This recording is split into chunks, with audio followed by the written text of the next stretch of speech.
Welcome to the 1 Minute Preceptor podcast, brought to you by Med School Coach. Each episode, get clinical rotation advice and tips to prepare for your externships in healthcare. We interview preceptors and physician educators who will prepare you for your rotation and improve your clinical experience. Now, here's your host, Chase DeMarco.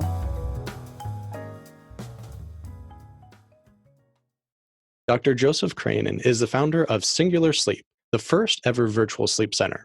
He's a board-certified neurologist and a sleep medicine practitioner. His practice focuses on the remote diagnosis and management of sleep apnea. Joseph, thank you so much for joining us today. Dr. Chase, happy to be here with you. Glad to have you on. I am really interested to hear how the first ever virtual sleep center works, but first, I just have to ask you an icebreaker question. It's really interesting to hear where physicians' brains go with this one, since you're doing first ever in a certain specialty here with your virtual sleep apnea diagnosis. How do you feel that you are changing medicine or medical education for the better? Well, I haven't had the opportunity to do that much education yet with Singular Sleep. I would welcome that. Maybe something will come of that out of your podcast. But in terms of medicine, in 2015, this idea came to me as sort of like an epiphany. And the epiphany was, it doesn't have to be this hard. Getting diagnosed and treated for sleep apnea doesn't have to involve multiple trips to a doctor, one or more in-lab sleep studies, and one or more trips to a durable medical equipment company. The idea was, I think we can do this all remotely, theoretically, without the patient ever having to leave their home. And I think we can get outcomes just as good as the traditional model has provided, and at a fraction of the cost. The listeners who aren't familiar with the traditional model, it was typically started with symptoms like snoring, non-restorative sleep, so getting adequate amounts of sleep but not feeling refreshed when you wake up, feeling tired and sleepy during the day. Then you go to your doctor, report the symptoms. He or she would take some history and then, if appropriate, refer you for a sleep study. And you have to go spend a full night in the sleep lab with all this stuff hooked up to you. All this stuff that's actually, a lot of it's extraneous for the diagnosis of sleep apnea. It's interesting stuff like EKG, but you don't need it for the diagnosis of sleep apnea. And then, by the way, you're going to bed at like 9 p.m. and waking up at 5 a.m., which is out of sync with most people's sleep schedule. So it's usually not a good night's sleep or a fun experience. Then you have to schlep back to your doctor's office to go over the results. And he or she would typically say, yeah, you have sleep apnea. It's just a very, very common thing. And then you'd have to go back for another sleep study to try the CPAP machine and find the proper pressure setting for you. And then you need to go to a durable medical equipment company to get the equipment. And then you go back to your doctor, or sleep specialist might be involved here to take over management or to go over the results. So it's a very tortuous process. For people who are regular folks that have jobs, most of us now having to choose high deductible plans, $5,000 more on your personal deductible. Some of these sleep studies, we hear people being charged $6,000, $7,000 just for the first sleep study, let alone all the other stuff. So the way our process works, totally different. We just try to simplify the process, make it more palatable for people. First of all, one of the main things is we say, we are going to assume that you're intelligent enough to know if you're at risk for sleep apnea and let you order your own sleep study. It's not that hard to know. If you're snoring all the time, you're waking up gasping for air, okay, I think you might be at high risk. Let's get that checked out. So we let people order it themselves, and they can order online through a simple form. There's no screening or stuff like that, pre-authorization. And then we send them a home testing kit. which is the minimum amount of sensors that we need to accurately diagnose sleep apnea. They send it back to us. I read the studies very quickly. We turn around the results. If they test positive, then we offer them the ability to meet online with me with a virtual consultation. During that meeting, I'll go over the results with them and talk about the treatment options and formulate the treatment plan with them. And then most people will choose to use CPAP. If they do, Singular Sleep also supplies and manages that, which is really the best scenario for people. If they want to go through their insurance or get the equipment elsewhere, we give them a prescription and they do with it as they will. But if they get the equipment from Singular Sleep, we have it registered in our system. And now the machines are so advanced, we can actually remotely monitor them, determine how well the therapy is working. And ultimately, what we want to do is find that best pressure to set the CPAP machine to, which we can do remotely now. We have these auto-adjusting machines. We start them out at auto-adjust mode with the full factory default gamut of pressure settings, let them do their things. I check the data in about a month. We see what the best pressure is. Boom, we remotely dial it in with them. Just as good as going into a sleep lab and spending a whole night there. So, all right, this is really interesting. I have several friends and family members that have sleep apnea that are on CPAPs, BiPAPs, whichever machine they might be using. I'm not extremely familiar with them myself. And I remember some of them explaining the process was quite arduous, as you described. You're in this weird lab with all these things attached to you. It's just uncomfortable to sleep normally, let alone at a specific time. You're in an outside setting. You don't have your normal sleep ritual or whatever going on. And actually, personal story there is that's why it took so long for my father to get diagnosed, because we knew all growing up, we could hear him snoring from across the room when we were children, and then he'd wake up because he couldn't breathe. We told him for years he had this, but he refused to go into a sleep study center. And so he waited for one that he could do at home, and then the first one came back as a false negative.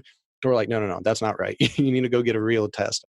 Don't know what test exactly he used. I guess there's quite a few variations, and that was many years ago. So the technology now for at-home studies is probably, as you're describing, much more advanced. It's such a simple issue to potentially fix if you get the diagnosis, but such a pain in the butt to diagnose that a lot of patients are going to go for years and years and years without that actual diagnosis, without the treatment that can really improve their quality of life. And I want to speak to really the first thing you said with sharing that story, which was you didn't know all that much about this stuff. So what we frequently cite is that the average medical student gets 1 hour of training in sleep disorders in their 4 years. So you're in the majority. And it's a black box to a lot of doctors. The thing is that sleep disorders are one of the most common issues in primary care. And they crop up in a lot of different disciplines: pediatrics, psychiatry, ENT, all sorts of stuff will touch this or has a role in managing it. Yeah, we have pretty much no education in that early on. It's not something that's really tested on the board, so it doesn't make it into the review material very often. Maybe you'll have a question or two if you're really lucky or unlucky, depending on how you view that specialty.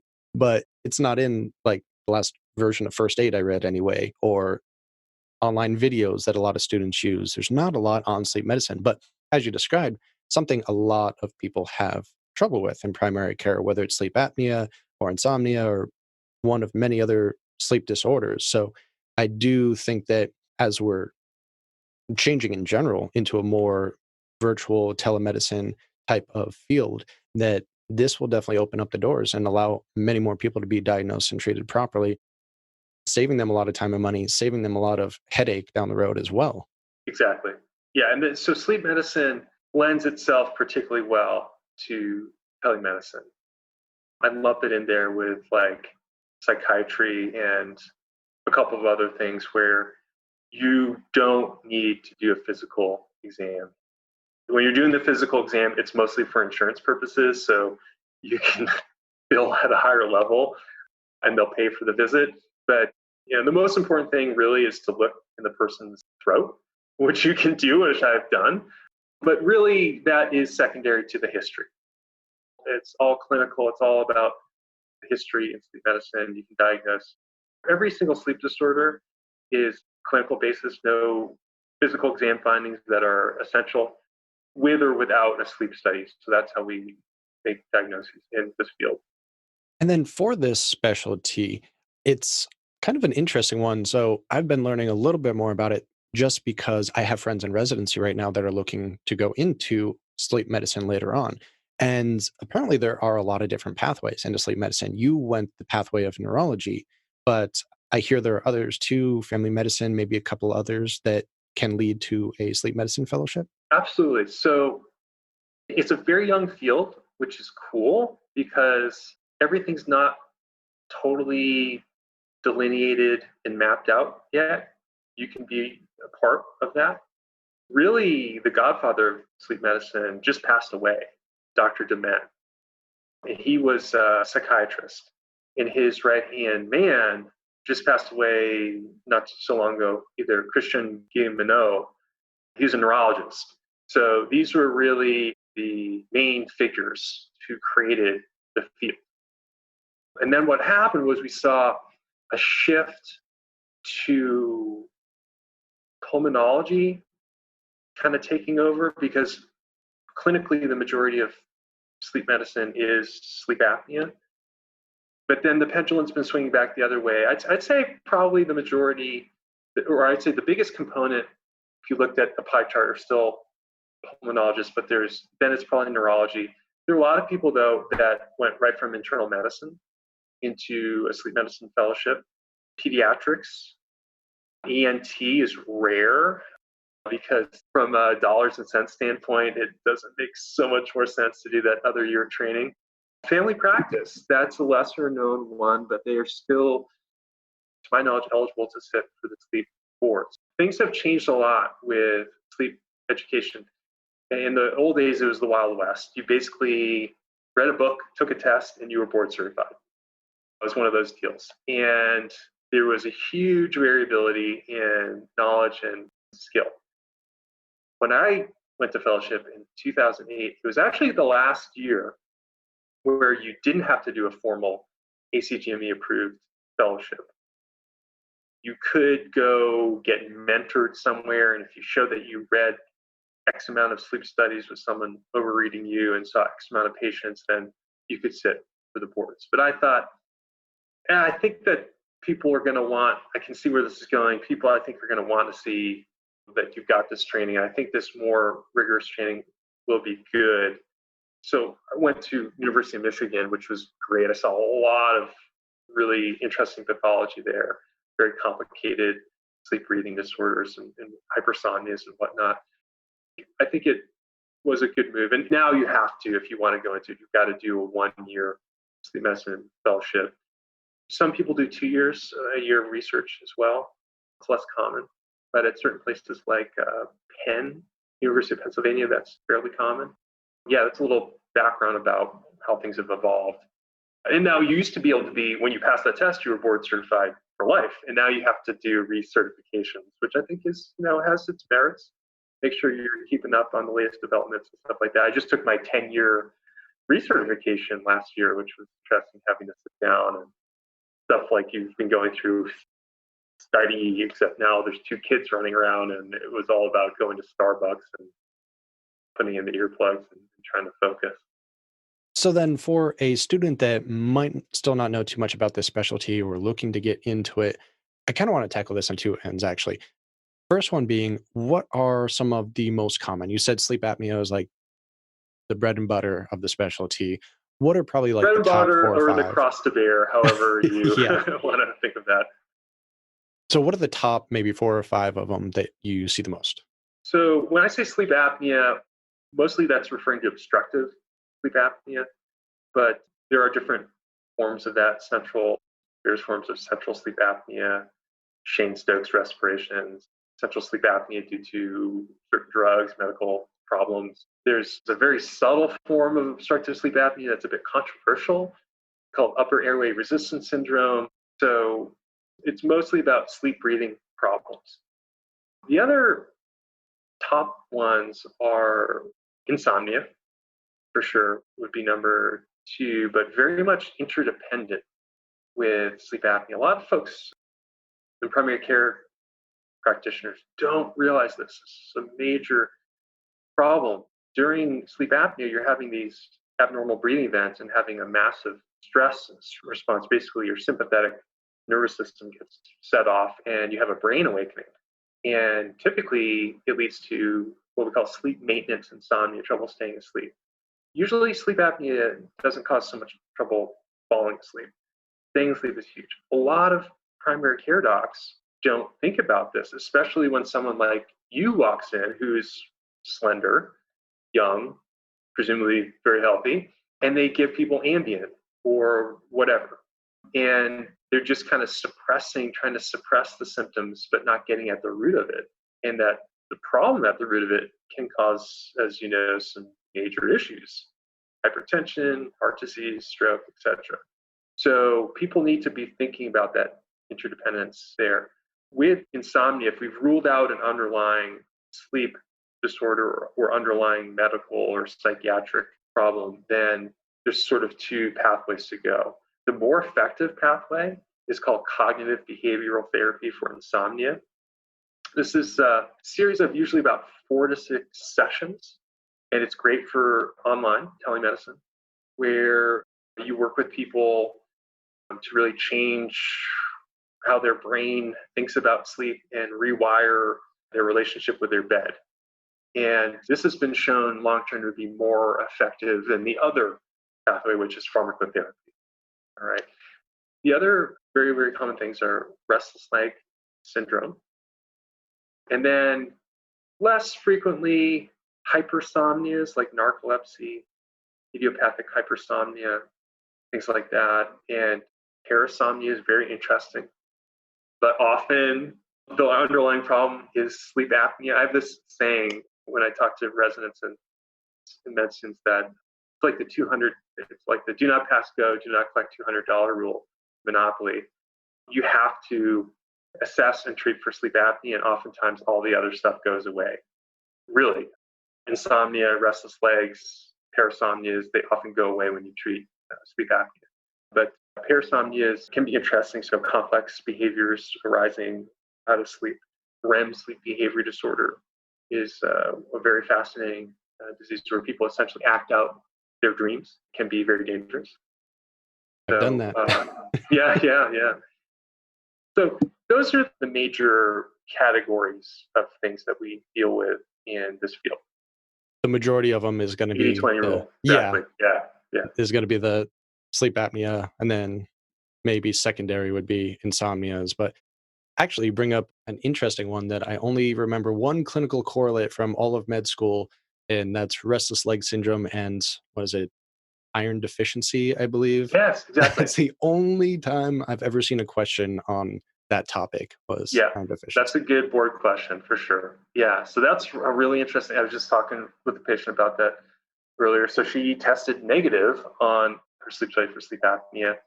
And usually the second thing on the list is, okay, if you're getting adequate amounts of sleep, waking up not feeling refreshed, it's probably restless leg. And its cousin, periodic limb movement disorder, or PLMD, which about 80% of people with restless legs will have these leg twitches, these very stereotyped twitches in their sleep that lead to cortical arousals, brain awakenings, and just trash their sleep.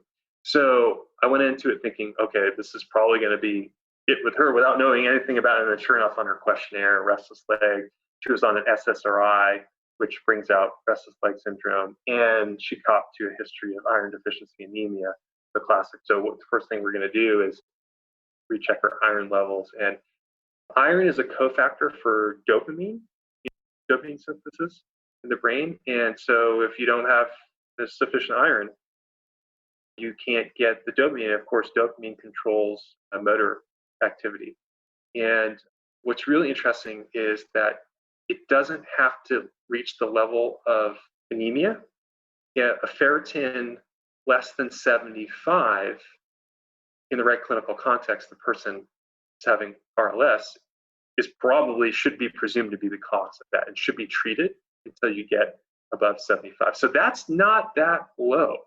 And it's very common in women who are menstruating, right? So they're losing iron every month. Okay, so we have the main diseases, main pathologies that we're going to see in sleep medicine. We kind of understand a little bit better about the fellowship aspect of it, of continuing education. Let's take a quick step back a little bit. And I know this isn't something that I've seen because sleep medicine was not a rotation that was available in any resource that I used. But let's say a student can find a sleep medicine rotation or is looking for one. Are there any things that you would recommend for them, whether it be study wise, preparation, in order to maybe maximize their experience there to get the most out of the rotation? Yeah, absolutely. So, in my opinion, the best resource for students, med students, or residents not going into sleep medicine but want to do a rotation, say they're in primary care or psychiatry, and they want to get some experience with sleep medicine because it's going to be a part of their career. There's a book called Sleep Medicine Pearls by Dr. Richard Berry, the head of the sleep center at the University of Florida. This is something most of us have used coming up. It's a series of vignettes. It's really good, very readable, very well put together. I'd highly recommend that. All right, very interesting. Do you think that this is still a very growing field and it's probably going to make it down to the medical education aspect into med school more so in the next few years, bit by bit, as there seems to be a transfer of some of the focus of medical school from more of internal medicine topics, hospitalist topics, to more primary care topics, which you said this is very integrated with, and having some knowledge on these and knowing what to do next, what to look for, can greatly help the patients early on. That's an interesting question. What we hear from people who survey this is that in general, sleep medicine is still underserved across the country. So there's still sort of a baseline demand for it, apparently. But also, I think you're hitting on there has been a longstanding push. I don't know how successful it is to emphasize primary care more. And I think we're seeing changes to lead to better compensation for primary care docs and kind of pushing people into that. And I think it's clear we have a major shortage there. And so changing the paradigm, and I think depending on what happens politically, that could have a major inflection point in the next presidency. And so, yeah, a lot more people are kind of being funneled into primary care. It's going to be an increasingly important topic. They're going to be the first line for this, and it's going to come up all the time. So, a good primary care practitioner should be able to manage the simple stuff and should be familiar with CPAP and what a CPAP data report looks like, and is it working or not? Is the person doing well? To have a decent functionality, but also know when they need a lifeline and to refer out. Yeah, I definitely think there are going to be a lot of unexpected changes. Just there were a lot of changes going on that I've seen. And now with COVID, with everything politically happening, a lot of changes that there's no way we can predict at this point in time. But it'll be interesting to stay a part of it, stay apprised, and hopefully help out the next generation as much as we can in the meantime. Yeah, for sure. And on that note, are there any parting thoughts that you might have for students?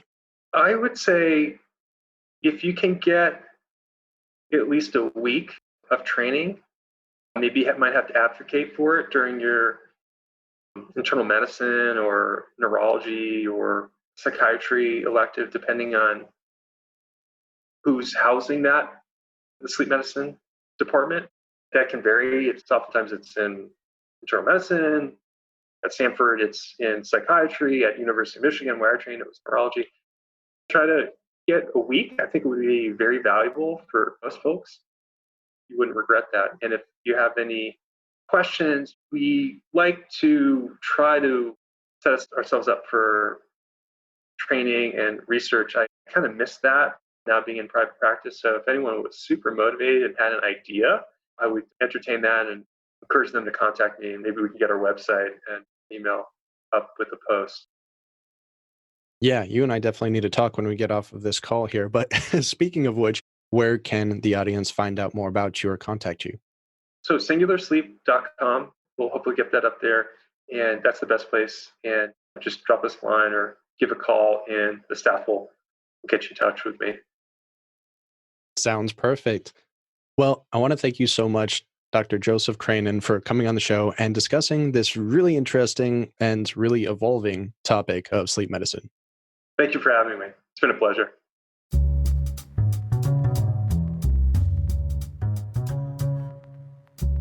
The 1 Minute Preceptor podcast is powered by Med School Coach. To access Med School Coach services like USMLE tutoring or residency admissions advising, visit our website at medschoolcoach.com.